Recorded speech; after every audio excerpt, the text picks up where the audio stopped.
Jira jirtuu daawwattoota hordoftoota keenya nagaan keenya kabajaa isinaa ga'uu jenna stuudiyoo ONN Gullallee jirurraatianii fi Baahiluudha karra kan jennu qophii keenya kaala yeroo irratti kan xiyyeeffatu qophii gaaddisa dimokiraasii qabannee dhiyaanneerra nu waliin tura.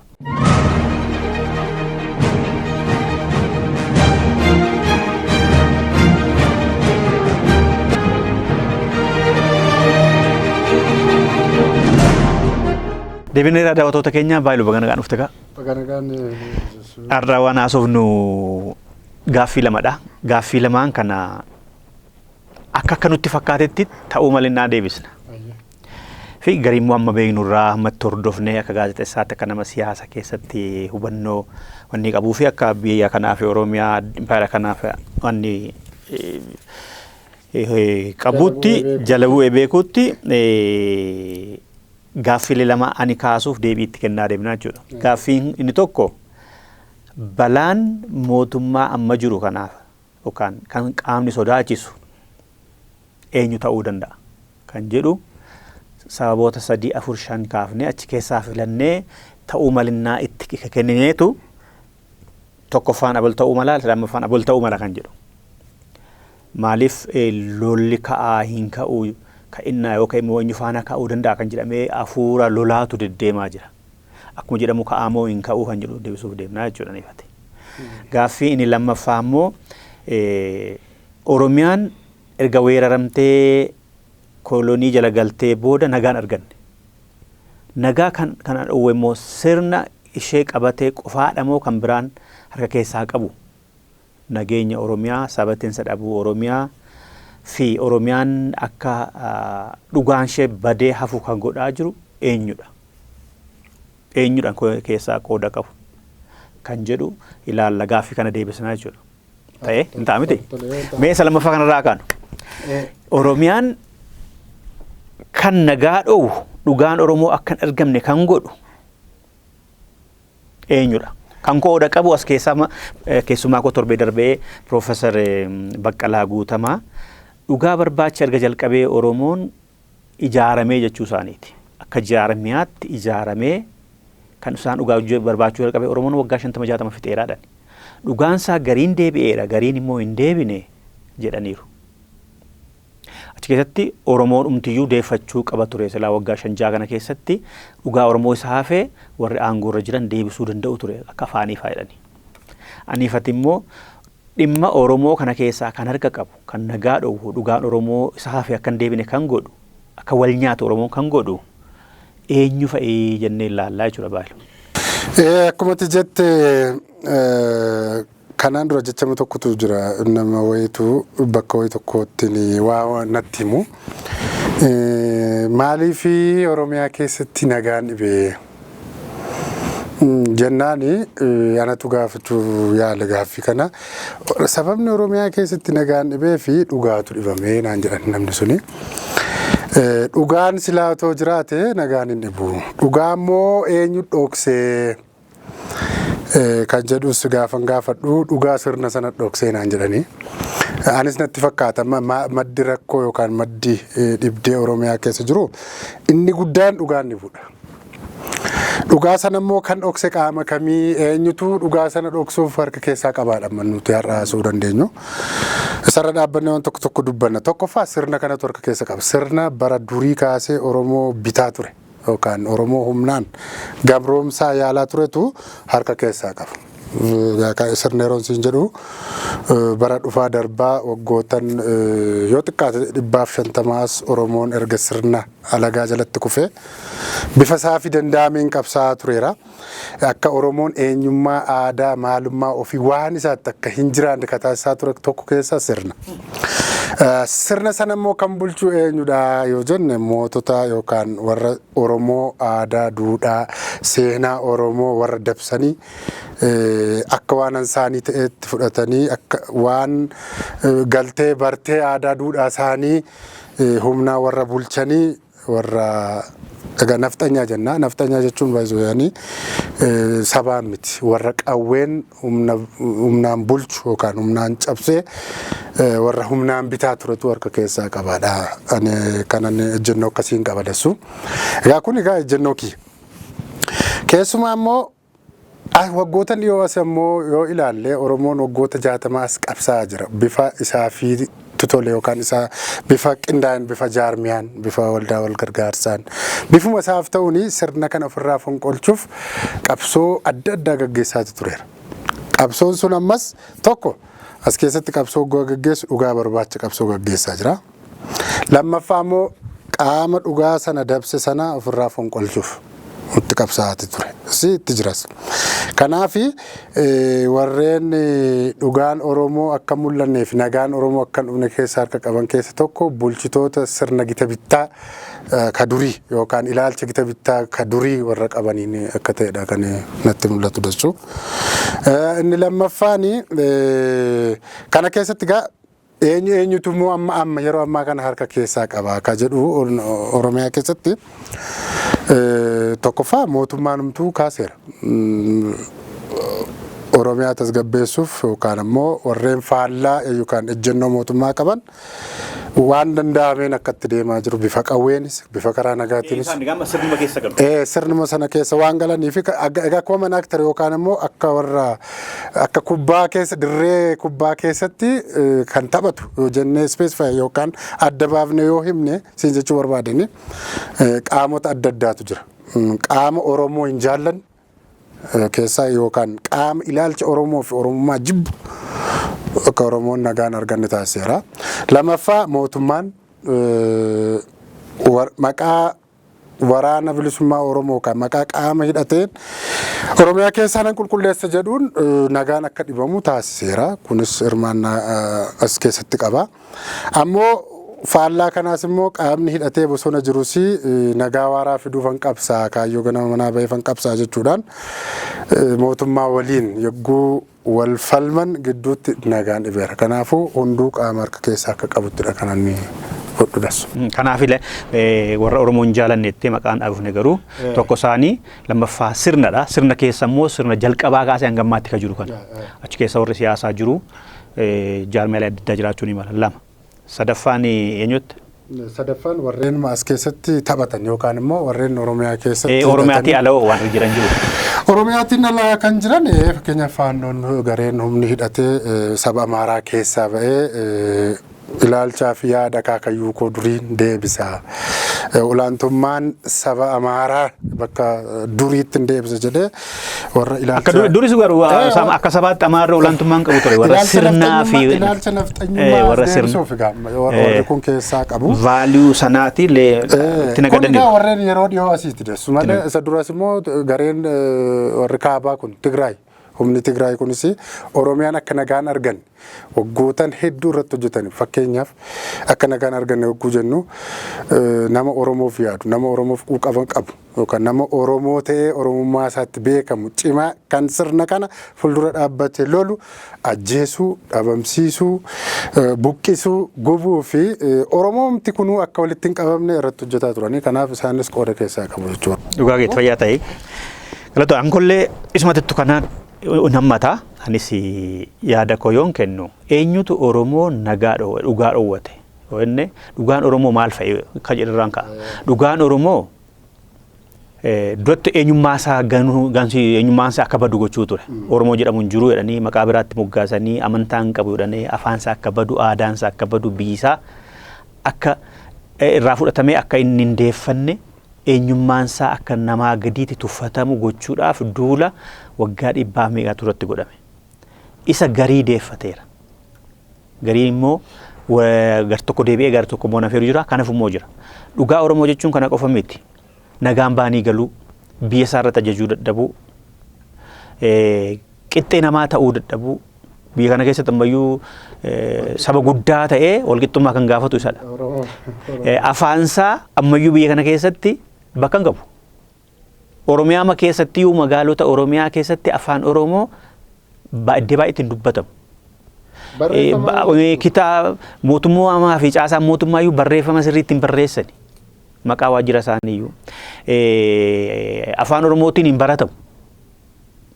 Magaalaa Shaggar kanaa fi magaalota tokko magaalaa Shaggar keessa jiraatte afaan Oromoo kan ijoolleetti hin barattu bakka xiqqoodha. Dhuguma Finfinnee keessatti jijjiiramni guddaan jira erga adda adaan achi dhufanii. Afaan Oromoo ammallee afaan federaalaa hin taane. Gadhataa jira naa godhaa maaloo jedhee Afrikaa irraa afaan arfaffaa ta'ee otoo jiru baay'ina uummataan tokkoffaa ta'ee otoo jiruuti godina kana keessa ammallee walqixxummaa siyaasaa hin qabu. Ammallee dinagdeedhaan duuba jira. Hamma qabeenya isaa argatee hin jiru walqixxummaa kana. Dhugaan Oromoo kana kanarraa badee jechuudha. Kana deeffachuudhaaf kan gufuutti ta'anii mammaaksi Oromoo tokko jira. Weenni silaa re'ee namaa nyaattu, hoolaa namaa nyaattu, midhaan namaa nyaattu garuu ishee adamsa hunduu. Sababii faacha kiyyaati jette sababii gogaa kiyyaa bareedina gogaa ishee hunduu ishee adamsa. Ajjeesee gogaa manatti fannifachuuf ajjeesee gogaa isaa kooraa fardaa irratti godhachuudhaaf. Weenni nama tuqxee hin beektu nama tuqxu garuu hunduu ishee ajjeesa. Oromiyaas diinni Oromoo tokkoffaan qabeenya Oromootiin jedhan. Oromiyaan badhaatu ta'uun taa'etti ta'uun keessaaf jallishee irrishee qabeenya uumamaan badhaatuun ishee akka diinni keessaaf alaa irratti bobba'u godheera. Amma naannoleen tokko tokko otoo deemanii irratti hin iyyanii bara otoo ufan danda'ee biyya walaban ta'a jedhee namni waa'ee isaanii gaafatu hin jiru. Otoo Tigraay faana deema jedhee gaafate namni badaa itti iyyanatti fakkaatu. Tokko kana lammataa akkumatti jette diinni isaa sirnadha. Sirna dhugaa kana kan dhabsiise. Sirna bara impaayerii hundeeffamte sanaa kaasee hanga har'aatti sirni jiru Oromoonis haa hoogganamu, nama biraatiin haa hoogganamu, sirni achi keessa kan naqee gale Oromoonis haa galu namni. Amma warri kaanis haa galanii gaaffii Oromoo fi dhugaa Oromoo deebisuudhaaf hin hojjetan. Impaayeruma ijaaramte impaayeruma warra kaan itti fe'amte sana itti tursuudhaaf deemu malee. Inni amma jirus inni darbees erga waggaa 150 ol sirni impaayera kana hundeesseef tikse suni hunduu walharkaa namatu jijjiirame malee dhugaa deebisuudhaaf hin deemne. Achi keessa caalaas ta'uu danda'a, caaltuu dandeessi, Gabramadiin ta'uu danda'a, Hayilamaariyaam ta'uu danda'a, Waldamaariyaam ta'uu danda'a kan sirnicha hoogganu. Oromoo illee yoo ta'e sirna sana akka inni Oromoof ta'utti Oromoo dhugaa Oromoo barbaachaaf hin hojjetamne. Kanaaf sirnuma tiksuudhaaf kan jiranii jechuudha. Lammaffaan sirna. Achi keessatti Oromoonis galeeraa hin galiini waan tokko. Ammas kan jiru Oromoodha. Haile Sillaaseen Oromoodha harki caalaasaa. Mangistuunis Oromoodhuma. Eegaa garuu dubbiin achi taa'u miti Oromoon hunda isaanii filatee achi hin kaawwanne. Goobanaanis Oromoodhuma bara. Garuu Oromoo bakka bu'anii miti. Achi taa'uun Oromoo nama hin taasisu. Amma dhugaa Oromoon deebisnetti. Hanga Oromoo fi dalagdee bu'aan Oromoo kan deebisnetti dhiiga miti Oromoo qofa kan nama taasisu jechuu barbaade. Kanaaf kanadha. Kan biraan anaaf kan dhugaa Oromoo booressaa jiru booressaa ture sabaaf sablammoota Oromiyaa keessa jiran gariin dhugaa Oromoo beekanii kan waliin jiraatan akkuma jiran hundaa kan immoo olaantummaa kanaan dura argataa turan yoo Oromoon dhugaan isaa deebi'ee fi bu'aa harcaatuu faayidaa abbummaa amantaaf afaan irratti argachaa turre qabeenya irraa saamaa turre hafaa laata jedhanii warri diinatti ta'an gufuu ta'an warra Oromoo buqqisanii fi dhugaa Oromoo dhoksaniif meeshaa akka ta'an afaan Oromoo beekanii akkatti Oromoon safeeffatuu fi walliisaa kabaja inni qabu beekanii garuu Oromoo fakkaatanii Oromaa keessatti dhalatanii kan jibba Oromoo qabantu jira. Kan Oromoo jaalatan akkuma jiran hunda ta'eetu warra Oromoo jibbanis jiru. Sabaaf sablammoonni Oromiyaa keessa warri jiraatanii Oromoo irratti dalagan akka Oromoon dhiigu, akka Oromoon hiyyoomu, akka Oromoon tokko hin taane ka godhan jiru. Amma warri faannoo Wallagga keessatti hundeeffamne ka jedhan isaan tokko. Umurii isaanii Wallagga Oromoo keessatti dhalatanii guddatanii afaan hin beekanii aadaan beekanii hin tuffatuun ajaa'amu. Hojjettuullee ani ganda Oromootti galee hin qacaramaa. Oromiyaa keessatti mul'atanii guddatan. Afaan warri beekanis naannoo Arsii kana keessa, Baalee keessa, Harargee keessa isaan akkasii lakkoofsan qaban. Kanaaf sabaaf sablammoota kan jibba qaban hunda miti kan jibba qaban diina dhugaa Oromooti. Kan biraan warra dantaa bara nafxanyaan sirnarra ture amma nafxanyaan hin jiru jedheen amana. Nafxanyaan yoo jiraate mootummaan ammaa nafxanyaa jiru. Qawweedhaan biyya bulchaa jiru. Nafxanyaan nuti jennu afaan qawweetiin biyya biraatii bahee dhufee biyya Oromoo warra kibbaa qabatee aadaa isaa fi afaan kan Oromoo balleessuudhaaf kan saamuu itti fe'uudhaaf amantaa isaa warra jedhanidha. Garuu ilaalchi akkasii jira amma. Isaan warra deebisuudhaaf Oromiyaatiin ala kan deeman jiru warra faannoo fa'aa kanatti jette. Dhaabbilee siyaasaas ta'uu ni malu. Oromiyaatiin ala ta'anii amma dantaan jalaa hir'ateeru olaantummaan isaanii waan hafeef isatti deebi'anii warri labooba kaasanii Oromiyaa nagaa dhowwisan keessa loosanii galfatanii akka nama fa'aa qalanii qabeenya fa'aa saamanii maal godhanii Oromoon akka wal nyaatu kan godhan.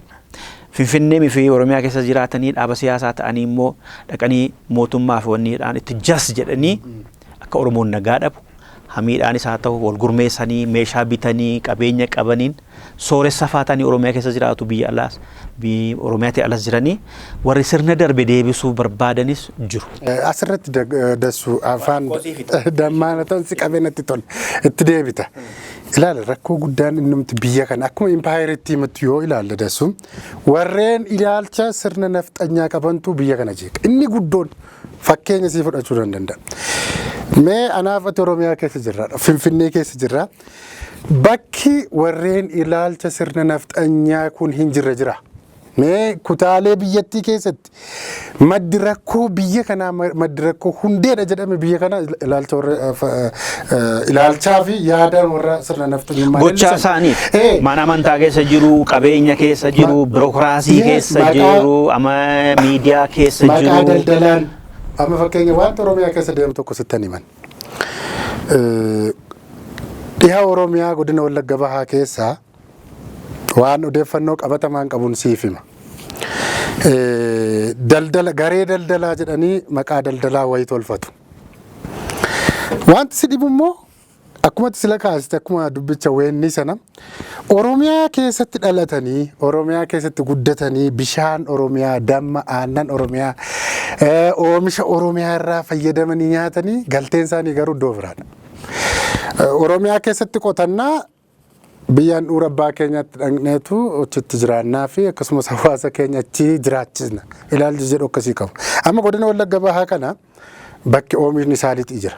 Oomisha saalitii kana naannaa sana kan safaramanii dhufaniiran keessumaa gama Walloon kara buree kanirraanis kanas gaggalantu jira beektaa sabaan.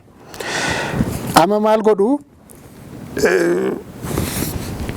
caasaa gandaa isaan hundeeffata. Qotee bulaan waqtii isaa eeggatee oomishaa fi xaa'oo akkasumas waan hundumarraa mootummaarraa qotee bulaa Oromoo ta'e kallattii mana dhaqeen fudhatu. Dursa eenyuuf kennu caasaa gandaa keessaa nama godhatu. Warreen caasaa gandaa keessaa nama isaanii ta'eef immoo tajaajila qonnaa kan akka xaa'oo, kan akka oomisha sanyii filatamaa, waan adda addaa isaantu galfata. Dura isaaniif laatama. Ilaal kan itti yaadaniitu baay'ee kan si dhibu itti yaadanii Oromiyaa isatti amma waa'ee Oromoof jettu Oromiyaatiin akka lammii lammataatti keessa ta'aniitu bara. Kun isaan beektaa masatti dura jette sirnadha. Otoo sirni impaayira kanaa dhugaa Oromoo deebisa ta'e waggaa isaan akkas loogii godhan hin godhiinaa jedha ture. Amma Oromootu Oromiyaas Oromootu federaalas hoogganaa jedhu miti re. Sirnichadha amma inni dhiigaan Oromoo ta'uu miti sirnicha tiksuuf achi taa'ani. Acuucama amma Oromiyaa keessatti godhamu kana sirnuma amma jiruutu godhaa jira. Isa amma jette kana Dr. Abiyyiin Oromoodha miti re maaf hin oowwisiifne re. Obbo Shimallis Oromoodha miti maaf hin oowwisiifne. Sirnichatu dhugaa Oromoof deebisa toon taane qoqqoodanii bitanii sirna tursuuf. Jarra akka meeshaa hidhatan jarra akka xaa'oo qobaatti argatan Oromoon akka qe'ee dhaabuu kan godhu. Hin beeku sirni jiru beeka. Bulchiinsa gandaa keessa Oromoo galchuu dhiisanii jara bakka biraatii dhufe waggaa qawwee hidhachiisan. Oromoota warra kaan immoo waggaa meeshaa hiisisan irraa sirna godha. Darraa fudhachuu dandeessa. Eeyyoo kanaafuu kan kana godhu warra intitii siyaasaa isaa qabaatanii Oromiyaa keessas Finfinnee keessas Oromiyaa alas warra jiraatanii akka dhaaba siivilii siyaasaatti warri socho'an jiru. Isaan hojii kan hojjetu. Warri hidhatanii Oromiyaatiin ala jiran waan kana Oromiyaa keessatti gannaqanii gadhaabuudhaaf dhiibbaa godhan lolan jiru faannoo fa'a. Yaada kana kan qaban olaantummaa nafxanyoota durii fi ilmaan isaanii asii saamaa turan sana nu jalaa hafaa laata jedhanii yaaduu qabaniif namni duratti yeroo hundumaa hoogganaa fi mataa ta'aa ture gaafa lakki qixxee taana jedhu akka wanta bitameetti ilaalcha gadaantummaa. Qixxee ta'uun isaaniif gadaantummaa. Isaan kun daldala keessa jiru akkuma jette naggaadota hedduudha qarshii isaantu qaban nambar waan ammallee. Liistii maqaa namoota biliyoonota ta'anii waggaa booda isaan bar. Lammataa mana amantaa keessa Mana jiru. amantaa keessa. Har'allee amantaan immoo Itoophiyaa oliyyuu maajeta qabdi. Afaan Amaaraan Ortodoksiin waaqeffattu taanaan atti cubbamaadha. Akkasitti ilaalama. afaan Oromootiin hiikamuu qabuun qabu dhanni barlaatiidhaan. Mana amantaa jira. Isaanis meeshaa bituu barsiisanii gabbaasu. Gondoriif Goojjamitti Wallootti leenjisanii hojiin kan qabatan garuu Oromiyaa keessa kibbaadha. Qabatamaatti snaayiperii Mana amantaa keessa jiru biirokiraasii mootummaa keessa hin tuqamne malee. Biiroon Finfinnee yaalee ture federaalli hin tuqamne biirokiraasii keessa miidiyaa keessa akka jiranitti amma Ameerikaan tuqxe Tiraampiin tuqe VOA achi haramanii kan jiran waraana keessa illee ni jiru. Tokko isaan kanaa jechuudha. Kan biraan Sumaaleedha. Sumaaleen durirraa kaastee Oromiyaa hawwiti. Oromiyaan akka gaatoon qabaatu. Ammallee gaafa mootummaan kun Hargeysaa faana waa walii galu kan ari'ame kan ajjeefame Oromoodha Sumaalee keessa. Amma immoo gaafa mootummaan kun Sumaalee faana waa walii galu Hargeysaa keessa ari'ame Oromoodha. Sumaaleen lafa Oromoo qabachuudhaaf qabdi. Oromoon akka nagaa ta'u hin feetu. Dhaabbileen Sumaalee adda bilisummaa biyyoolessa Ogaadeniyaa dabalatee Sumaalee ishee guddoo sana dabalatee lafa Oromoo fi hawwo waan ta'eef Oromoof nagaan hawwani. Qooda qabu wanta Oromiyaa keessatti ta'e. Wanta Oromiyaa keessatti ta'e qooda qabu. Kabiraan TPLF beekamaadha. Waan godhaa ture beekamaadha. Har'allee borullee nagaa Oromoof kan hawwu miti. Itti aanee Eertiraadha. Eertiraan nagaa Itoophiyaas hin barbaaddu Oromoo immoo amma duula jalqabdeetti iyyuu ammaa kana torbee lamaa as immoo kallachuma akka Oromootti Oromoo mootummaa faana waan dhabdeef akka wanta Oromoon filatee achi kaawwateetti duula jalqabaniiru. Duris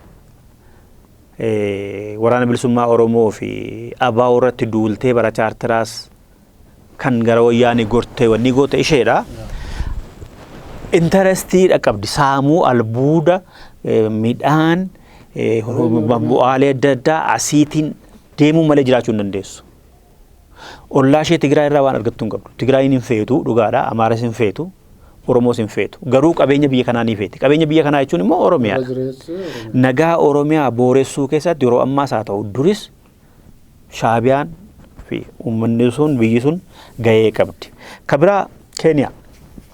Keeniyaan hanga yoonaatti ammallee warra maqaa kaafne kana keessaa xiqqoodha. Garuu mootummaan amma jiru kun gowwoomsamee Oromiyaa qe'eedhaa buqqisuu keessatti amma taphataa jira. Boru yoo Oromiyaa walabboomte Oromoota achi keessa jiranillee dabalata jedhanii sodaa haa qabaatanii hin qabaatini Oromoon biyya Ormaa weerarra jedhee qabsaa'ee sun agarreeni. Garuu waan amma godhamu kana keessatti Keeniyaan qooda qabdi. Garuu seenaa durii keessaa qooda hamaallee hin qabdu. Keeniyaan dhugaa dubbachuudhaaf achi qabu. Kabiraan warra dhiyaati. Warri dhiyaa impaayera kanan barbaadu. Ameerikaa, Faransaay. Impaayera kanan diigeessa warra dhiyaateen ijaares. Raashiyaatu ijaare. Faransaayitu ijaare. Ingiliziifaa fi Ameerikaatu immoo utubee yoonaan gahe. Kanaaf warri dhiyaa impaayera kana akka jalaa tuqamtu hin barbaadani. Impaayerri kun yoo tasgabbooftes hin fedhani. Sirni impaayera ijaaree kun akka tuqamu barbaadu. Isaan sababa yoo nagaan dhibee namni asii buqqa'ee deemee nutti galaa rakkannaa teroristii bal'ataa maalii musliimaa fi maaliitu maal ta'aara kijiban. Akkuma Oromiyaa walaboomtuun barbaadan gaaffiin Oromoo deebi'ee hunduu faayidaa mataa isaaniidha keessa laallatu. Impaayerri kun akka turtuufi barbaadu. Oromoon yoo qabeenya qabaatee gaaffisa deebi'ee fi nuun ajajamuus ta'uu ni mala. Nuun ajajamuu garuu waliigalee Oromoon immoo waliigalee Orma faana hin jiraata. Bineensaaf iyyuu sabaaf sablakkootaaf iyyuu sirna gadaan bakka kennaafi. Kanaaf warri dhiyaas kettu Faransaay mootummaa kana faana waliigalteetti kan isaan waliigalanii sirna tiksuudhaaf malee gaaffii Oromoo deebisiidhaaf miti. Dhugaa Oromoo barbaadiidhaaf waliin galle. Dhugaa Oromoo dhoksuu keessatti Raashiyaan, dhugaa Oromoo dhoksuu keessatti Ingiliziin, Faransaayiin, Ameerikaan qooda guddaa qabu. Otoo dhugaa barbaadu ta'ee nagaa buusuudhaaf illee hojjetu ture. Yoo dhugaan Oromoo deebi'ee bara impaayera Itoophiyaa hin diigamtu. Inni isaan barbaadan iyyuu hin diigamtu. Oromoon nan diigan jenne Itoophiyaadhaan. Oromoon nan fottoqas hin jenne amma Oromoon iyyuu gaafii siyaasa waan inni dubbatu. Oromoon eessatti nan fottoqa dhee beeka. Oromoon uummata bal'aa sabla bal'aa kana. Uf hin danda'a. Biyya walaban ta'a jedhe malee nan fottoqa hin jenne. Nan fottoqu xiqqootu guddaarraati. Dameetu Oromoon damee miti hundeedha. Sagaleen hin barbaade biyya Oromiyaa jedhamtu yoo hin barbaade immoo Itoophiyaa hundaaf taatu sagalee kootiin nan murteeffadha malee ati naan murteessiin jedhe malee nan foxxoqa. Oromoon tokko tokko iyyuu gana xalaalloo ilaal jedha deebisee Oromoodhaan. Oromoon gana xalaalloo jedhee hin beeku. Kun keessaa qaba. Ka biraan warra ilaalcha siyaasaa fi amantaa irratti hundaanii goolessitoota warri jedhaman amma ISS'n gahee guddaa qaba. Innis biyya osoo Oromoonni amantaa sana hordofan hundeessuudha barbaada. Kanaaf Oromiyaa jeequu keessatti gahee qabaata. Alqaa'idaa fa'aa dabalatee jechuudha. Otoo mijateef hin danda'amin malee gama baha Oromiyaa kibba bahaatiin galuudha barbaada. Intarestii qaba innis as keessaa. Ka biraa warra biyyoota Islaamaati. Akka Saawudii fa'aa akka Emireet fa'aa gahee guddaa qabu. Saawudiin durumallee karaa Sumaaleetiin Oromoo qabachuudhaaf Oromoo cabsuudhaaf qooda qabdi. Saayid Baarreen Oromoota sana hoggaa fixu hogganoota waraana bilisummaa Oromoo warra 10 sana hoggaa fixu duubaan Saawudiitu jira. Saawudiin hin feetu. Emireetiif Saawudiin immoo waliin fedhanii amma Saawudiin yoggaa Eertiraa deeggartu Emireet mootummaa kana deeggarti. Dhugaan Oromoo deebi'ee waan Emireetiin asii saammattutu hafa. Kanaaf Emireetiin illee keessaa bu'aadha barbaaddi. Nagaa booressuu keessaa qabdi. Itti aanee Israa'el. Israa'elis amantaan isaa ta'u maaliitiin sobaan isaa ta'u dhugaa walitti hidhata akkasii faana qabna waan jettuuf gama basaasaatiin kallattaan illee hin ta'e malee alkallattiidhaan namoota ishee biyya kanaa baafatteettu akka isaan maallaqaan teknooloojiidhaan harka lafa jalaan warra Oromoo jibbuu kan akka gargaaran qooda qabu Israa'el. Gama basaasaanis haa ta'u warra asii lammii kooti isheen jettee fudhattee achi jiraniinis. Ilaalcha falaashummaa kana. Amma abaluu jechuun namatti ulfaata. Abaluun jennu garuu warra ofitti fudhattee qabduu fi warra asitti hafanii firadha waliin jedhaniin. Maal kuni waan ifa galaadha. Ani amma isaa ragaan qabu.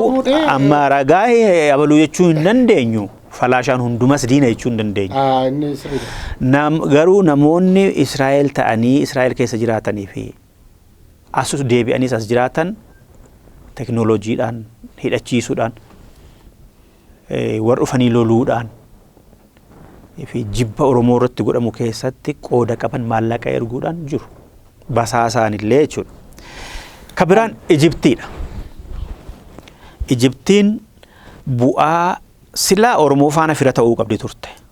Ijiptii ishee har'atoon taane Ijiptiin warri durii warra abbaa biyyaa gurraacha ilmaan Kushiiti. Ilmaan Kushii turanii. Garuu Ijiptiin ammaa kun Arabarraa warra Arabaati. Arabarraa dhaqanii lafa qabatanii warra abbaa biyyaa irraa fudhataniiru. Isaan immoo bu'aa dantaa laga Mormorii wal qabatee akka Oromoo fi Oromiyaan nagaa qabaatan dhugaan Oromoo akka deebi'u ta'u Oromoo yoon dhugaan isaa deebi'e laggeen harka dhibba keessaa harki 60 hanga 80 ta'an kan laga Mormoriitti nam'an Oromiyaa keessaati.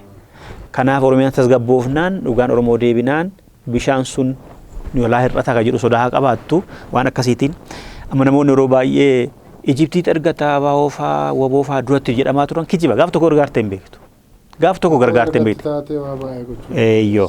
Kana Ijiptiinis koo qabdi. Kanaaf akka kootti gara 12 amma dhandha'ee kanaati kan nagaa dhugaa Oromoo dhoksanii hin jedha. Asirratti siideen gabaabsina waan kanaa walii wal qabate yaada kooti dessu silma kaafnerra inni kun inni 12 ijoollee qabxii ijoonnati kaaste hundumtuu waan sirni dhaledha. Otoo sirni sun gaarii ta'e ollaafaanis biyyoota kaanfaanis hariiroo gaarii uummata. Sirni sonna komite masaan kana fedhii isaanii damma. Fedhiin kan sidibu hariiroo gaarii qabaannaan fedhii irratti rakkoo qabu. Sirni gee dhugaa dhoksinaan immoo isaan akka keessa naqatanii. Amma inni guddaan waa'ee sirnaa irratti waa siitu keen dhuma irratti waa wayiin guduunfeen bira darbuu barbaada. Inni guddaan sirna keessatti sila kaasne irra deemuun barbaadu barnoonni mitillee Oromiyaa keessatti nagaa fi akkan tasgabbiin akkan dhufu taasisan akkamittiin aan jedhe barnoota. Barnoonni immoo eessa keessatti ramadamaa sirna kana keessatti ramadama. Fakkeenyaaf yeroo impaayirri kun kaastee haga ammaatti bulchitoonni impaayiritti bulchaa turanii aadaa duudhaa sabichaa fakkeenyaa waa'ee sirna gadaasaa ta'u waa'ee aadaa Oromoo, duudhaa Oromoo, qabeenya Oromoo, eenyummaaf sabboonummaa Oromoo waan barsiisan tokko hin qabu. Inumaayyuu qabeenyaa fi aadaa fi duudhaa Oromoo dalga jallisaniitu barsiisan. Akka nuuf hin barreefne. Akka inni of hin barreefne. Dammaqnee. Namni barate immoo gaaffii mirgaa gaafata. Maaliif namni barate amma kaarkuleemii biyya kanaa sirna baruuf barsiisuma biyya kanaa yogguu laaltu Oromoo hin xiyyeeffanne. Waan nuun jedhan waan dur nuun jedhaniin amma seenaa keessatti yoo yaadatu taate waa'ee history of gadaa sisteemii waan peejii 2-3 yoo barsiisan keessa gale garuu seenaa Aksum, seenaa Minilik isa nutti maa barsiisan, isa nutti maa dhaguddan. Si gale kanaaf barnoonni sabni Oromoo akka maalummaa fi eenyummaan isaa akka hin dagaagne, akka hin guddanne, akka dorgomaa hin taane itti yaadanii barnoota irrattis dhiibbaa geessisan. Kuni sirnaa jechuudha. Garuu waan ati hubachuu qabdu waan booris daawwattoonni keenyas hubachuu qabanii dhugaa fi nagaan Oromiyaa keessatti hamma hin buunetti impaayerri kunis nagaaf dhugaa hin argattu. Kuni ejjennoo kooti. Kanaan haa dabarru maaliif dhugaa fi nagaa fiduuf. Kanaaf dhugaa Oromoo hambisuu keessatti warra amma jenne kun qooda qabu. As keessatti immoo Oromoon meeshaa ta'ee jira. Kan gowwoomee sirna sana faana bu'ee akkuma impaayera kana Oromoo irratti ijaaree jiru hundaa hanga yoonaatti warri sirna sana tiksuudhaaf dhugaa Oromoo dhoksuu keessas Oromoon jiru jechuu barbaanneetu. Kanaaf ani gama kootiin warra mantarreesse kana gara 12 kanaati kan dhugaa Oromoo dhokse. Achi keessa Oromoon jiru jechuudha. Gaaffii lammaffaatti deebina daawwattoota keenya. Gaaffii lammaffaa jalqaba irratti kan kaase Itoophiyaaf balaan tokkoffaaf lammaffaan eenyudha? Keettuu mootummaa amma jiruuf lolliin ka'aa jedhamee odeeffamaa. Lolli kun eenyu faana ka'a? Jenneetu kan Itoophiyaaf sodaachisan. Itoophiyaa waggaa jiru mootummaa amma jiruuf. Mootummaa ammaa kanaaf sodaachisoodha kan jedhaman mataa bowooti ta'an otoo kuffisanillee otoo ari'atanillee kan fedhan eenyu kan jedhu ilaaluuf deema. Mee yaada kee jedhe. Amma gaa wanti kunis ta'uu malaadha. Walumatti hidhataadha dasu yaadni koo. Kan sila haasofne keessaas waan an kaasu qaba. Waa'ee mootummaa kanaa wal qabatee egaa waggaa 6 asii haasofnaa jechuudha. Dhimmoota waggaa 6 as keessatti adeemsifaman keessaa nagaan dhibameera guutuu impaayeritti jechuun nama dandeessisaa lolli ka'eera. Kanaaf akka sababaatti jedhee kan kaa'u cubbuu Oromooti. Cubbuu Oromootu nagaa fi tasgabbiin impaayeritti kana akka hin dhufne taasisaa jira. Warreen cubbuu Oromoo kana keessa harka qaban silasii kaaseera. Ammas lola ammaa kana keessatti kan harka qaban eenyu faati oonaan jettee kaaste warruma Oromootti dabaa turantu ammas harka keessaa qaba. Na hubatte warruma Oromootti daban warruma Oromoo kaleessa cabsan warruma aadaa Oromoo eenyummaa fi sabboonummaan Oromoo akka hin dagaagne guyyaa adii Oromoo jumlaan ajjeesaa turan guyyaa adii Oromoo hidhanii hiraarsaa turantu har'a biyyattiin akka nagaan arganne taasisaa jiru. Isaan keessaa inni adda duree fi gahee leencaa akka taphataa ture garee adda bilisummaa uummata Tigraay yookaan bulchitoota Tigraay kan waggoota 27 ol Oromoo ajjeesaa hidhaa hiraarsaa dhabamsiisaa turantu arras harka keessaa qaba. Gaaffiin keenya baay'ee nuti deebisanii ta'uu malaa kennu amma cuunfinee baafna amma itti fufta yaada kee. Warra qooda qabanis eerii icha keessaa dhumarratti garuu kan kuffisuu barbaadu eenyu ta'uu danda'a itti tokko cuunfitee baafta keessaa dhumarratti itti fufi. Kanaaf gahee warra kanatu mata bohootti ta'aasin jechuu barbaadan keessumaa TPLF yookaan adda bilisummaa uummata Tigraay mootummaa kana waliin haga danda'e waan qabu hundaa wal tumaniiru wal haliilaniiru dhumarratti gaaga'amni guddaa geessifamee araaraaf ta'aniiru. Kana keessatti lubbuun ilma namaa badeera qabeenyi manca'eera deebisanii wal mo'uu dadhabanii garuu wal dadhabsaniiru.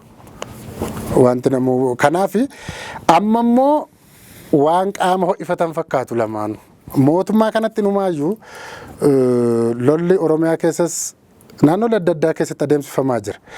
Mootummaa kana tarii amma kan fuuldura dhaabbatee dhiibbaa geessisuu malu mataa bohootti ta'uu danda'a kan hin jedhee fudhu keessa garee adda bilisummaa uummata Tigraay.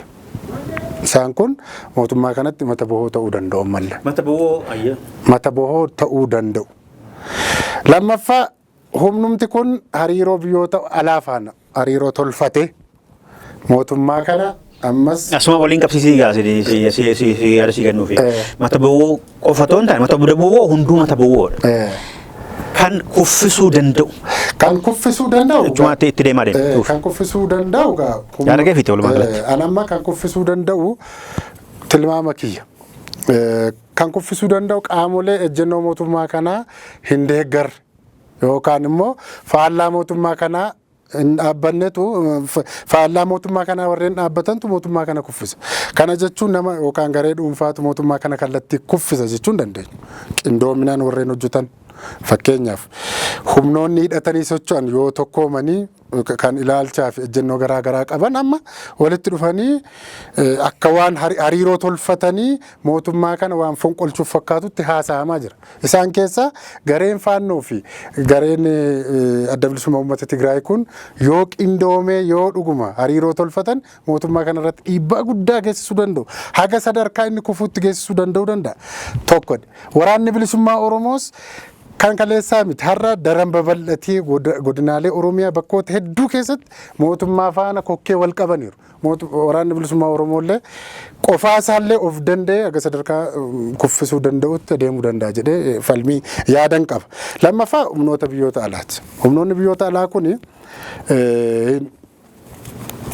anillee baay'ee isaallee namanu qofaa isaanii jechuun humnoonni amma fakkeenya biyyoonni ollaa jedhama yookaan immoo biyyoonni godina gaanfa Afrikaa kun hariiroon isaan Itoophiyaa waliin qaban kaan faana gaarii kaan faana immoo wal gaarreeffannaatu mul'ata. Isaan keessaa Eertiraa fudhachuu dandeenya dassu. Eertiraani erga muummichi ministeeraa aangootti as bahanii yeroo muraasaaf harka wal qabatanii qubeelaa walitti kaa'anii dhaqanii bunaaf shayii dhuganii deddeebi'anii booda turtii muraasaa booda adda walirraa citanii san booda wal gaarreeffannaatti kaan. Eertiraan har'a qofaa ishee toon taane humnoota mootummaa kana jibban yookaan mootummaa kana kuffisuuf qabsaa jiran itti fayyadamtee waliin ta'anii mootummaa kana tarii kuffisuu fi dura dhaabbachuuf mataa bu'uu ta'uu itti dandeesse. Fakkeenyaaf qaamolee naannoo Amaaraa keessa socho'an keessaa warreen faannoo jechuun of waaman waliin mootummaamti naannichaayyuu yeroo baay'ee ibsa baasee ture. Hidhannoodhaan kan deeggaraman humnoota biyya alaa keessaa kan Eertiraan adda dureedha. Inuma ammoo suur-sagalee miidiyaalee hawaasaa irratti kan naanna'aa ture. Humnoonni faannoo kun karaa takka zeenca'anii meeshaa waraanaa harreetii yeroo galfatan miidiyaamti naannichaallee gabaasee jira. Kanaaf mootummaan Eertiraa humnoota hidhatanii socho'an bosona keessa kan naannoo Amaaraa fi naannoo Tigraay waliin ta'anillee humna yookaan waan waloo tokko cimsatanii mootummaa kana kuffisuuf karaa salphaatti deemuu danda'u yaada jedhudha. Inni lammataan akkuma sila kaafne Ijiptis ciisaaf hin jirtu intarastii mataa ishee yookaan immoo fedhii fi dantaa mataa isheef oolfachuuf jecha yookaan immoo barbaaduuf jecha dhagaa isheen hin diigne hin jiru. Garuu kuffistiin kuffistuun waan biraadha. Seenaa kana durallee anaaf siyaasitti taasifneera. Seenaa Masrii keessatti Masriin biyya moote hin qabdu. Akkuma naakaasteetta kana durasati. Garuu waan dandeessu hundumaa mootummaa kana gama diinagdeen, gama teeknooloojiin, gama siyaasaan mootummaa kana irratti dhiibbaa guddaa. Mee gaamma warra dhiibbaa moo dhugaadha. Dhiibbaadha. Gaaffichi garuu as keessaa filadhuudha. Kamtu balaa tokkoffaa ta'a jettee yaadda? Mootummaa kana otoo kuffisee kam kuffisuu otoo barbaadan hunduu ni barbaada jechuun fedhu kuffisuu ni fedhu hunduu humna isaanii yoo cina qabdee ilaaltu garuu mee tokkoof lama filadhu. Inni guddoon humna Eertiraati. Diin tokkoffaa kan kuffisuu danda'u. Lammaffaan. Kan lammaffaa humnoonni as keessatti socho'an yoo wal ta'an yookaan yoo wal ta'an wal ta'uu baannaan humni sagitu jiraachuu dhiisuu danda'a. Maaliif humnoonni kun amma fakkeenyaaf waan Oromiyaa keessaa dhiiseen kan baay'ee yookaan kan asitti amma Humni TPLF kunis agas mara akka durii miti dargaggeessa ofirraan qabu waraanaan dhumeera. Agas mara deemee waraana kana akka barbaadetti akka duraa kanatti dhahee daakee cabsee dhufee kiiloo 4 qabata jechuun abjuu ta'uu danda'a. Kanaaf tarii inni guddoo fi diina kooti ka jetti yoo jiraate Eertiraadha deen akka tokkoffaatti. Maaliif jennaan Eertiraan duubaan waa hedduu qabaachuu dandeessi. Deeggarsi garaa garaa jiraachuu danda'a. Qaamoleen Itoophiyaan akka hin jiraanne yookaan immoo impaayerittiin kun akka to'annoo isaanii ala hin taane warri barbaadan hedduutu jira karaa Eertiraa. Sila kaafneerra. Kastaanaan Itoophiyaa barbaadu malee Itoophiyaan jibban kaasan karaa Eertiraa jiru taana. Itoophiyaa waanoo akkasumatti Itoophiyaa warreen Itoophiyaa kan hin jaallanne sin jechuu barbaadeen. Warreen ejjennoo fi intarastii isaanii fuuldura dhaabbattu Itoophiyaan fakkeenyaaf humna galaanaa wal qabatee waa'ee siyaasa gaanfa Afrikaa kana irratti olaantummaa qabatee qaamoleen sosocho'an hedduutu jiru. Isaan kana duuba immoo biyyoonni dhihaa kun jiru. Itoophiyaan qabdi ammoo humna qabdi gaanfa Afrikaa. Humna kan ishee eeggitu qabdi. Kan ishee eeggitu. Gaanfa Afrikaa yeroo jennu to'achuuf yookaan immoo guutummaa biyya kanaa irratti guutummaa gaanfa Afrikaa sadarkaa amma jirtu irratti humna dhiibbaa fiduu danda'u qabdi gama hundumaanuu. Hin qabdus. Tole baay'ee galatoomii yaada kee fi daawwattoota keenyaa ta'uu malinnaadha amma haasaa jirru malee wanta qorannoo goonee jechuun qorannoo gadi fageenyaan wanni goone miti amma hordofnee waan jala buunee dhimma biyya kanaa keessatti wanta wanni jennu muuxannoo fi wanni qabnurraati ta'uu malinnaadha nama gaaffii lammaffaa kanaa tuttuu itti dhugaadha baay'ee isaa sifaana waliin gala. Amma gaaffichi eenyutu irra caalee kuffisuu danda'a isa jedhuttidha kanan deemu jechuudha. Malee warra maqaa kaafte kuni mootummaa kana jibbuu fi mootummaa kana kuffisuu barbaaduu irratti hunduyyuu qooda qabu. Hunduu qooda qabu. Amma ani mootummaa kana eenyutu irratti lolaa jiraa yoonne jibbaa jiraa yoonne asuma biyya keessaa ka'uu dandeenya. Hawaasni amma badaa fedhaan jiru. Baay'een hawaasaa keessattuu jireenya ergatti qaala'ee gumgummii magaalaa kana keessa jiru. Gumgummii irra darbanii ifa baasanii dubbachuu jalqabaniiru. Nuugamee otoo nurraa ka'ee jechuu jalqabaniiru. Isaan kuni ni fedhu jechuudha gaafa akkasii. Hundammoo miti amma warri ta'eefii ni jiru kutaa hawaasaa xixiqqoon warri dabballeen mootummaatti hidhata qaban warri miliyoona 100 miliyoona 9 baay'ee wanni staatiksiin authoritiin biyya kana uummata miliyoona 100 olii ta'eetu otoo hin taane warri kutaan hawaasaa xixiqqoon warri fayyadan jiru isaan ni jedhu. Garuu jireenya gaa qaala'u hawaasni baay'een miidhama. Manni dhibuu manatti galmaa dhibuun warra mootummaatti hirkate yookaan loogiidhaan waa argatanii fayyadamanii makiinaa inni yeesuma tokko hin qabne miindaa mootummaallee kan hin qabne yookaan immoo inni miindaa xinnoon jiraatu immoo waggaa fooqii meeqa ijaaree makiinaa maal qabate deemu hawaasa keessatti jibba dhuuma. Kanaaf uummanni iyyuu asirratti komee qaba mootummaa ta'uu dhageessa jechuu barbaadeen. Kanaaf tokko hawaasni iyyuu mootummaa dhiibbaatti gochuu danda'a jechuu barbaadeen. Kan biraa dhuguma warri hidhatanii jiran ana gama lamaa fi sababa mootummaa kana kuffisuu warri barbaadan keessaaf ala jedhee ilaala. Keessaa warrumatitti kana alas warratitti jijjiru isaanii nama madaalsa malee. Keessaa warri hidhatanii socho'aa jiran ani tokkoon isaaniiyyuu kophaa isaanii dhaabbatanii ni kuffisu ejjennoon qabu. Hojjennoon qabu. Akkasumatti walitti dhukaasaa nagaa booressaadha umuriin dhuma malee mootummaan isin balleessu isaanis mootummaa kana kuffisanii aangoon qabatan. Qofaa isaanii. Yoo waan addaa tokko ta'ee jibbi uummanni amma agarsiisuu jalqabee wal qabatee gargaarsi addaa wayii tokko humna walitti dhufan yoo ta'an inni yeroodha ammatti garuu ammatti hin ta'u. Ammatti balaa mootummaa kana masaraa qabachuudhaaf mootummaa akka mootummaa Mangistuu Hayilamaariyaam gochuudhaaf humna hin qabaniin jedha. Kanaaf kana keessaa baasi. Ammattidha daawwattoota keenya ammattidha kan jennu malee boruu iftaan waggaa 5 waggaa 6 duubameti arratti kan mootummaa kana kuffisuudhaaf humna qaban kan jennuun akka kootti tokko warra hidhatanii biyya keessaa socho'an kana eessa yoo haa ta'u eessa hin danda'ani ammatti boru danda'u tokko warri riphee lolaa jechuudha. Lammataa naannoo kamiyyuu keessa jiraatan lammataa akka biyya alaati.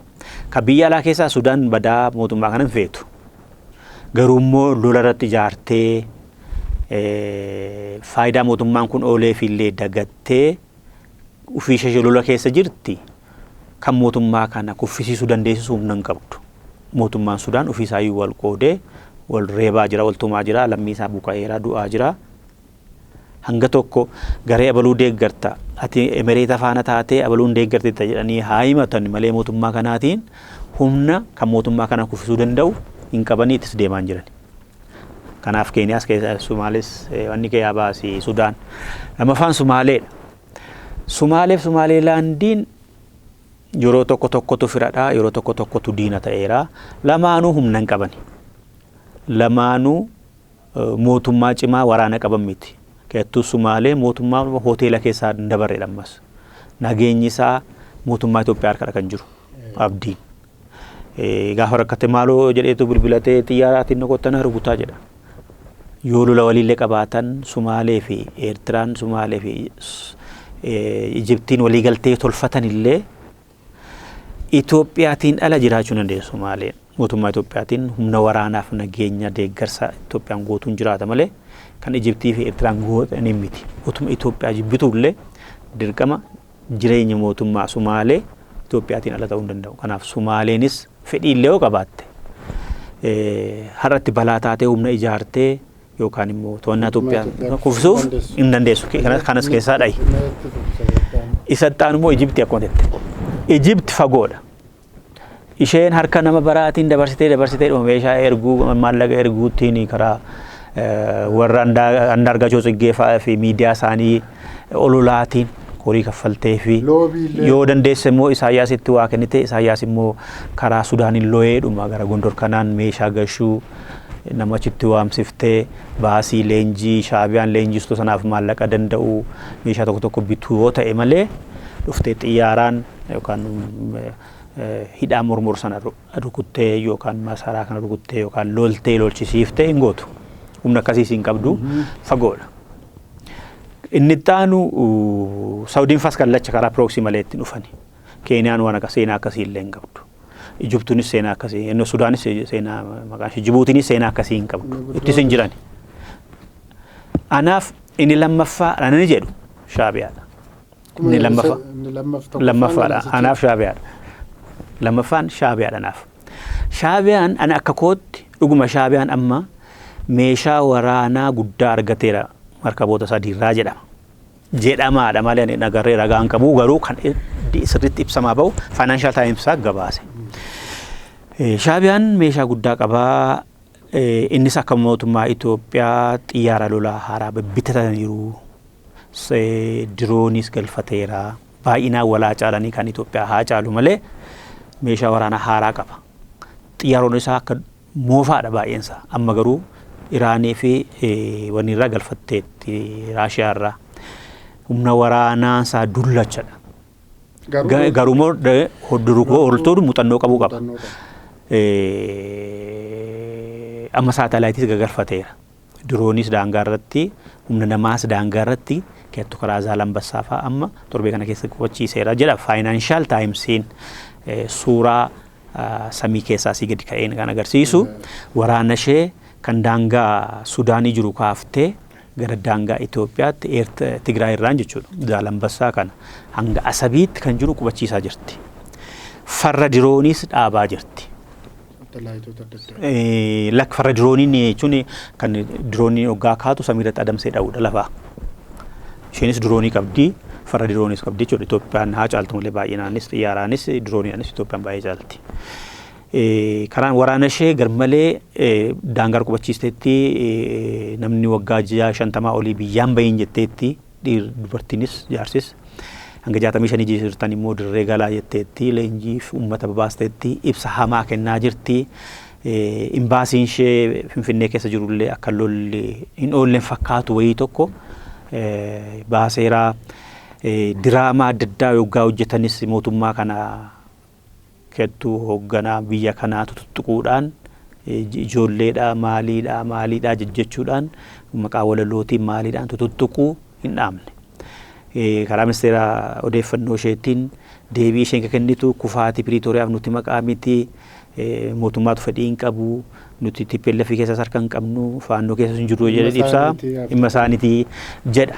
Duubaan immoo dhaqee Saawudii faana qophii taasisaa meeshaa bitaa lolaaf qophaa'aadha. Qophii inni godhu akka kootti garuu lola banuuf miti. Lolli Itoophiyaa keessatti ka'ee jira. Amma Tigraay keessa wal dhabdee jira miti achi sanaan yoo lolli ka'e achiin seentee mootummaa kana kuffisuuf fedhii guddaa qabdi. Faraa faannoo akkuma jette leenjiftee meeshaa galchitee akka inni muddee qabuufi barbaaddi. Amma faannoon akkan kuffisne beekti garuu mootummaan kun humna isaa akka achi keessatti fixu barbaaddi. Waraanni isaa fi meeshaan isaa dirooniin isaa inni anaaf qophaa'ee achitti akka dadhabee hafuu goote. Kanaaf humna as keessa jiran sana faannoo fi TPLF faana hariiroo tolfattee akka mootummaan kufuufiif ni hojjetti. Kan isheen daangaarra qubachiisaa jirtu akka kootti Itoophiyaan dabballoonnii fi warri dubbii leellisan kan mootummaan baaseeru miidiyaa irratti asab qabannaadha jedhu miti mootummaanis fedhii doonii akka qabu fedhii doonii buufata doonii buufata galaanaa akka barbaadu ulaa galaanaa akka barbaadu deebisee himeera. Kan Somaalilaandii faanaan taane an Somaalee maal akka ta'u baramne garuu immoo wanta fakkaatu natti fakkaatu kiraayoo ta'e malee akka barbaadu ta'u natti fakkaatu. Kanaaf asab qabatu morkattootas achi keessatti Birgeed Daamuufaa leenjisaa jira jettee wanta qophoofte yaadduu fi difeensii dhaabbatti jedhee yaadan. Ofirraa ittisuudhaaf haliillaa wanitti banamini ofirraan qoladhaan deeffadha jettee kan waraana ishee qopheeffaa jirtudha. Malee ufii lola bantii Itoophiyaadhaan nan kuffisan namoota jettee natti fakkaatu. Kobaashee otoo loltee mootummaa kana kuffisi natti fakkaatu. Isheenis kobaashee deemee otoo humni Tigraay irratti hirmaachuu fi baatee mootii dheen amanu. Garuu fedhii qabdi ni barbaaddi. Hin dandeessu malee. Gama biraatiin mootummaan kunis akka hulaa galaanaa barbaaduu fi meeshaa isaa waraana isaa gara asabitti akka butaa jirutu dhagahama. Dhugaadha. Asirratti ani hulaan galaanaa guddina biyya tokkoof badhaadhina biyya tokkoof nagaa biyya tokkoodhaaf murteessaadha jedhu. Barbaachisaadha malee murteessaadha jedhee nama nuuni. Waggaa 33 dura bara harka Itoophiyaa ture hulaan galaanaa hundi isaanii kan Mitsuwaa fi kan asab waan guddinaa Itoophiyaan barasan. Nama barbaachisa garuu. Barbaachisaa ta'ee keessa garuu murteessaa miti. Teessoo miti. Warri hin qabne Luxembourg hin qabdu bar garuu sooressa tokkittiidha addunyaarraa sooressa tokkoffaa Luxembourg. Switzerland numaan hin qabdu. Garuu biyya sooressa ta'an keessaa lammaffaarra jirti. Garuu barbaachisaadha baasii hedduutti baaqa kiraadhaaf. Waa hedduutu irraa argama. Dantaa siyaasaa gama Afrikaa irratti amma biyyoonni gurguddoo dhufanii wanta ulaa galaana diimaa kana qabachuudhaaf waan godhanii fi anis achi taa'ee calliseen taa'uun qabuun gaafii bareedaa kan Itoophiyaa. Garuu immoo madda lolaa ta'uun qabuutti namanan. Itoophiyaanis waggaa waraana ishee kana leenjiftu ibsoonni tokko tokkos gama Itoophiyaatiin waggaa kennamanii rifachiisee argama sana. Itoophiyaan banuu dandeessi hin dandeessi ta'a. Mootiin immoo guyyaa biraatti deemina isa. Kanaaf Itoophiyaadhaaf mootummaa kana kuffisuudhaatti lammaffaarra jirti Shaabiyaaniin jedha. Humna qabdu. Tokkoffaan anaaf TPLF. Tokkoffaan. TPLFin mootummaan Itoophiyaa fi mootummaan Shaabiyaa dirree siyaasa biyya kanaa keessaa baafnaa jedhanii lolatti banan. Dandamatee maaf. Waraanni Sumaalee Eertiraan humna qabuun mootii kun hunduu faannootti duulanii humna takka nama dhume malee TPLFin waan taane. Hoogganootni isaa jalaa du'e iyyuu hin jiru. Warra xurataa bahee du'e malee. Warra xurataa bahee du'e malee hoogganoonni yeroo sana lolloggaa banamuu turan har'allee numa jiru. Tokko isa balleessuu hin dandeenye waraanaan. Inumaayyuu otoo Ameerikaan deebisuu baattee dhufanii as gahanii deebi'an. Dadhabina siyaasa isaatu siyaasa TPLF warra hoogganatu dadhabina qabaniin malee humni waraana isaanii TDF jedhamanii cimaa ture. Kan Shaabiyaas humnoota kibba kana jiran hunduma isaa Oromiyaa fi federaala dabalatee hunduma isaa mo'anii dhufanii wanni gahanii ture. Galii jennaan siyaasni isaanii waan dadhabeef dippiloomaasiin hojjetanne waan ta'eef akka kachiisa Ameerikaan kan ittiin haramanii deebi'an immoo si oolu. mootummaa fi TPLFin Pretoria kan deemanii fi humna isaaniitu wal gite. Mootummaa Itoophiyaa fi Shaabiyaa akka barbaadanitti balleessuu hin dandeenye. Shaabiyaa wayyaaneenis immoo akka jedhametti deebi'ee dandamatee wanni gochuu danda'uunsaa cimaa ture. Amma keessa isaa irratti siyaasni isaa dadhabaa ta'ee wal nyaataniiru wal nyaataniiru.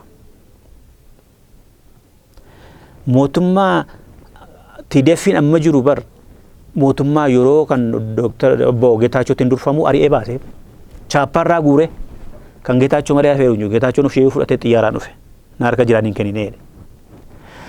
Amma caasaa mootummaa bulchiinsa yeroo hundumaa diiganii waraanne jechuudha. Kan mataa isaanii gadhaabaniiru. Migbeen Aksuumitti engaddogga ibsa kennu dantaa biyya keenyaa fi daangaa uummata keenyaa fi faayidaa biyya kanaa Tigraay wanti tokkoosaa waliin gallu. Abbaan fe'ee kallattii isaa gara Eertiraatti jijjiiruu danda'a, gara biraatti jedhee adeeffachuu danda'a. Nu keessa hin jirru. Tigraayis dirree lolaan taatu. Abbaan fe'uu nama loles keessa gallee humni keenyiif namni keenya hin lolu. Maal jechuudha kana jechuudha. Federaalii fi Shaabiyaan yoo lolan nuti gara federaalaa gurree Shaabiyaan lollu.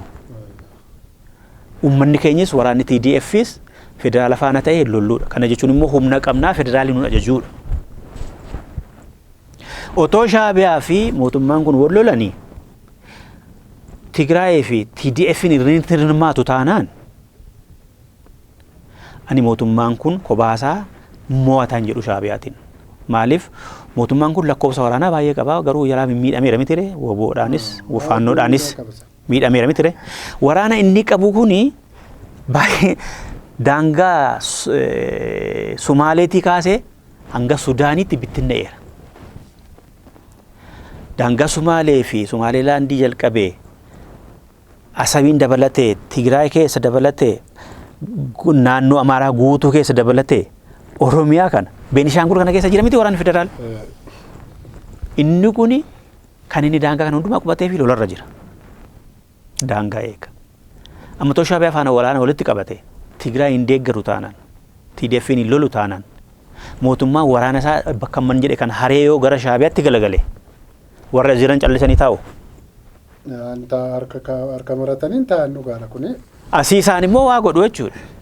Humni mootummaa kanaa bakka hundumatti facaadha waan ta'eef humna gootuutti loluuf hin deemu mootummaan. Yoo diroonii fi helikopteroota wanni xiyyaara lolaatiin yoo gargaarame inni immoo filmaan hin jiru. Innuu kophaa isaatiin dhiibeen cabsee hin galuudha inni sunis qaba.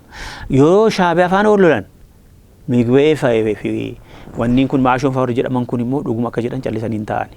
Shaabiyaadhaaf bananii mootummaa kana kuffisuu barbaadu, gumaa ba'uu barbaadu.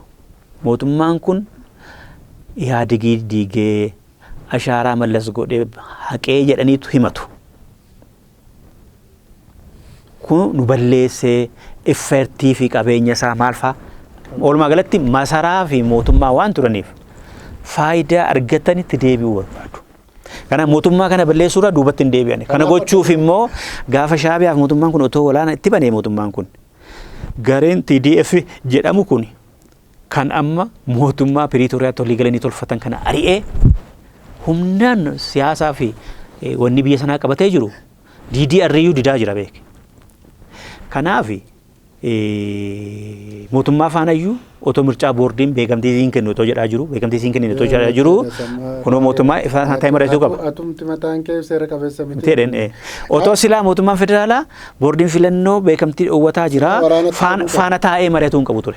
Lola yookiin seera kabachiisuu. Inni booda gama inni booda amma ifatti irraan haqne garuu ji'a sadii kenneeraaf amma ji'a tokko caalaa hin hafne beekamtii siin kennuu jechuuf deema.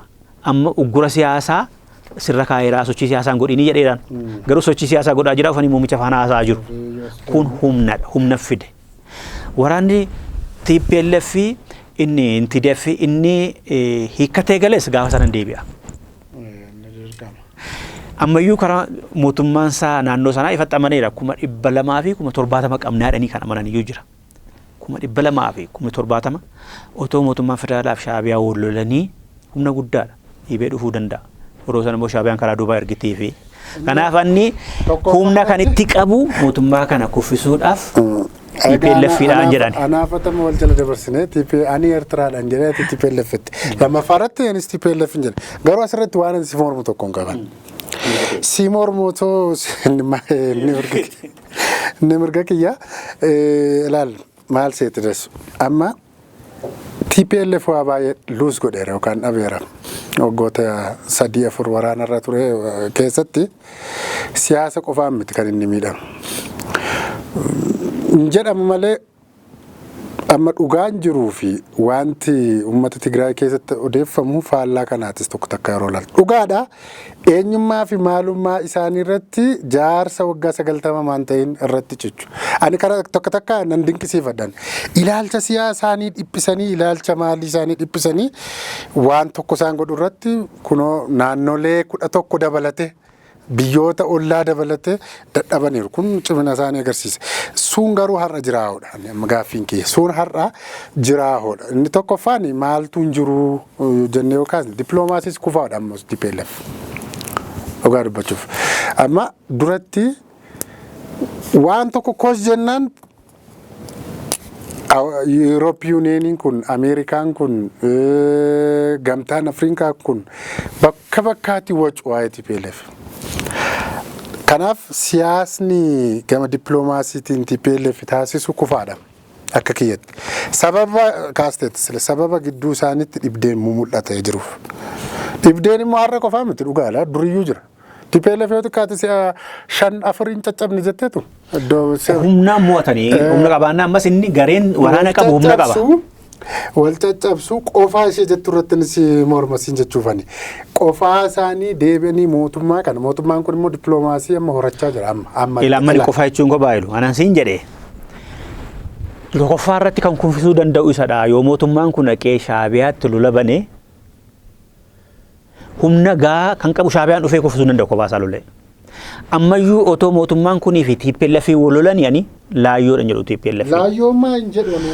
Waraana gara 500 ol qaba warra hiikate faana. Gara 500 yookaan 300 500 ta'an qaba. Dhugaadha waraanaan miidhamanii jiru eenyuun hin miidhamne jiru bar. Itoophiyaan hin miidhamne gara miiliyoona 100 oli kan miidhame. Miiliyoona 1.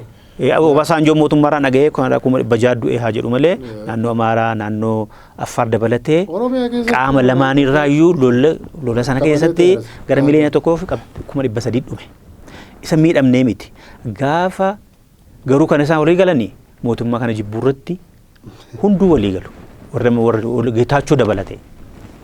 Garee isaa warra ala jiran keessa jiranis dabalatee mootummaan kun otoo badee otoo kufee hin barbaadu ni barbaadu. Kanaaf ani Shaabiyaan kallacha bantuudha. Yoo Shaabiyaa mootummaan kun itti walii galan kan mootummaa kana kuffisuu Shaabiyaa miti. Fayyadamoo kan ta'u TPLF. Har'a sotoo mootummaan kun dafee TPLF akkuma dura jettetti boordiin filannoo beekamtii irraa haqeera jedhee ati dhaaba jirtu miti too jedhee waraqaadhaan. Mootummaan immoo seera kabachiisuun seenaa too jedhee kisaaraatti dhufa mootummaa kanatti. Dhiibee dhufa isaan humna guddaa qabu maaliif humni mootummaa faffaca'eera Sumaaleetii hanga Beenishaanguliitti. Amma warra kaaniifis carraadha barre otoo lollachirraan ka'e amma warreen amma mootummaa kana faallaa mootummaa kana dhaabbatanii otoo ka'e achi keessatti qooda qabu baay'ee TPLF qofa miti qofan jennu otoo lolli ka'e yookiin immoo Shaabiyaa faana otoo lolli ka'e hanas keessatti kufaatii mootummaa kana keessatti qooda qabu amma jenna harka maratanii warri ta'an hin jiru as keessatti. Maaliif isa Kuweetiyuun galtii Kuweetiin jedha Arab Emireetii fi wanniinis ni galu Saawudiinis ni galu Ijiptiin ni galtii hunduunuma gaggala ani lammaa kompeerii dhagoone humna isaanii. Kanaaf daawwattoonni keenyi kan jennu kan fakkaata gaaffii lama dhugaa Oromoo Oromiyaa keessatti dhabsiisuu keessatti nagaa booressuu keessattu eenyu faatu qooda qaba isa jedhu irratti gaaffii hannutti deebisnee mataa keenyaan koo taanaan kee mootummaa kana kuffisuudhaaf kan fedhu baay'eedha garuu kan nutti qabu eenyudha kan jedhu ammas yaada ammattidha boru jijjiiraman isa har'attidha kan jenne isas yaaduma mataa keenyeenna jennu mataa keenyaati malee kan ONNs miti. Kanarraa kanaaf jenneerra daawwattoota keenya irraa waawwattu jenneerra yaada gaaffii qeeqas nuun ga'anii fudhanna. Fayyaa ta'a kan jennu baay'ee Naccoo fi Andassuu Duulaati. Nagaatti.